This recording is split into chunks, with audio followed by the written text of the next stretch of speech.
Hi, this is Dr. Pieczenik. Today I want to try to explain what I think is going on both in the United States and around the world.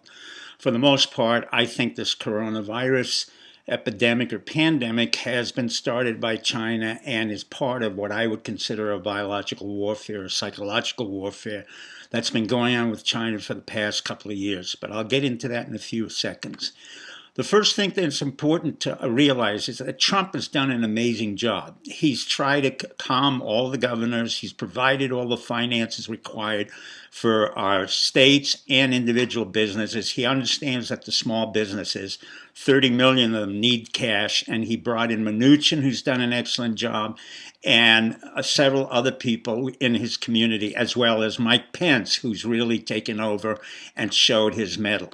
The most important part of this is really the war with China. And why do I bring it up? The tip-off to me was the presence of a young woman who was ostensibly working for Pluto newspapers or some front for the Chinese Communist Party that he picked up right away. Trump said, "You're part of mainland China." She lied, and part of China is lying all the time. And what is the issue that's really coming up with China? When I first wrote about war with China, that was 30 years ago, and it was in a book called Blood Heat and Pax Pacifica. But 10 years ago, there was a far more serious problem. In 2013, President Xi came to power. He came in as a communist. He eliminated any capability to vote for a new president or a new committee. He in turn brought in all of his cronies. But what happened in the meantime is he created an economic engine that was destroyed by Trump. What do I mean? The growth rate in China was 6%, or at least he claimed it was 6%. In turn, he created all the manufacturing supply systems for the United States and the world. So he had what was called One Belt, One Road. It was included about 120 countries that would be beholden to China. But what happened was Trump interfered with that economic plan. He basically said to Xi, look, either you work with me or you work against me. And he said it to the reporter yesterday. He said, either you're going to have an agreement with me or not. That was a warning to Xi because he knows Xi is very weak.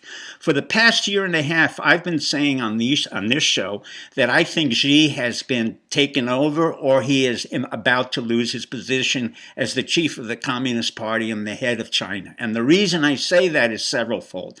Number one, he never had a strong hold on China. Number two, all of his cronies came out of a specific group. Number three, the Uyghurs, who are basically Muslim Chinese, are in the military and the police, and they have no loyalty to the Communist Party.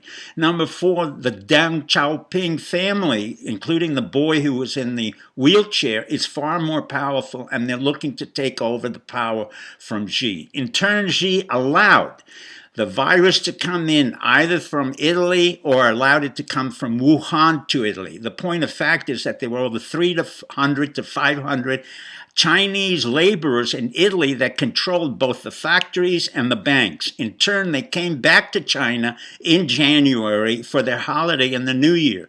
I, in turn, got sick from a Chinese student who was sent over here unintentionally, and I got the coronavirus pneumonia. I said that in January.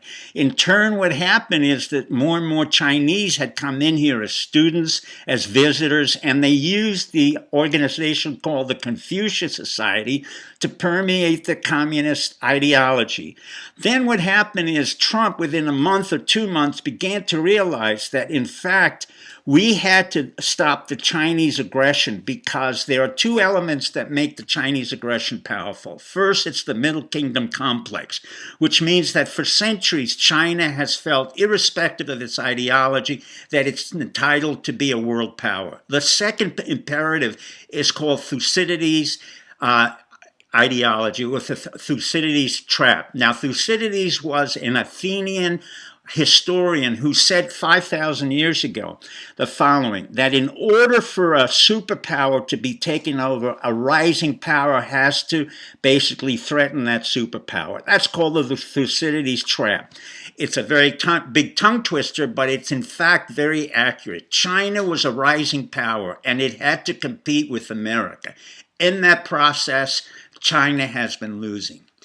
Mao Zedong once said that power comes out from the guns. Trump has said that power really rises from economy, psychology, and the will to be great. On that note, I leave you good luck and good night.